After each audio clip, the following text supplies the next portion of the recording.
ఇదెక్కడి అన్యాయం? మాకెందుకు కుట్టు మిషన్లు ఇవ్వరు అని చెప్పేసి చాలామంది అడుగుతున్నారు.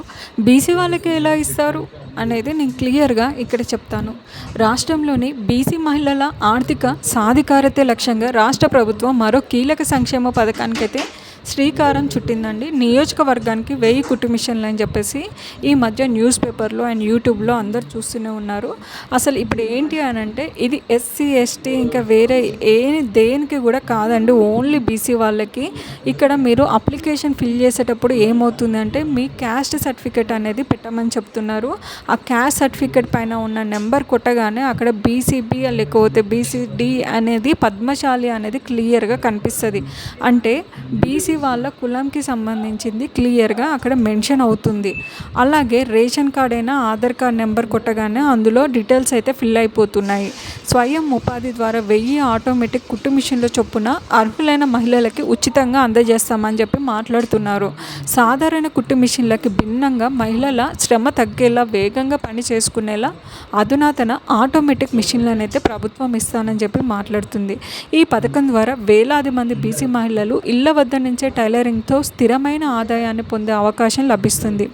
అయితే ఈ పథకానికి సంబంధించి లబ్ధిదారులని ఎలా ఎంపిక చేస్తారు, దరఖాస్తు విధానం ఏమిటి అనే వివరాలపై స్పష్టతనిస్తూ ప్రభుత్వం అయితే మార్గదర్శకాలని విడుదల చేసింది.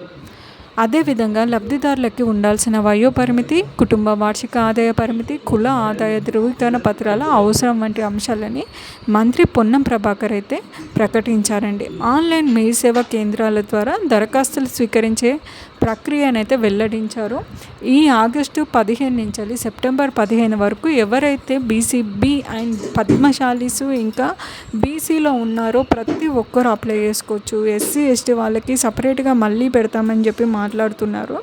సో ఇది ఛాన్స్ అయితే ఎవరు వదిలేసుకోకండి. ఫస్ట్ ప్రిఫరెన్స్ వచ్చేసి ఎవరికి ఇస్తాము అంటున్నారు అంటే అనాథలకి ఫస్ట్ ప్రిఫరెన్స్, తర్వాత వితంతువులకి, తర్వాత ఒంటరి మహిళలకి, ఆ తర్వాత స్టిచ్చింగ్లో అంటే కుట్టు మిషన్లో ఎక్స్పీరియన్స్ అనుభవం ఉన్న వాళ్ళకి ఇస్తామని మాట్లాడుతున్నారు.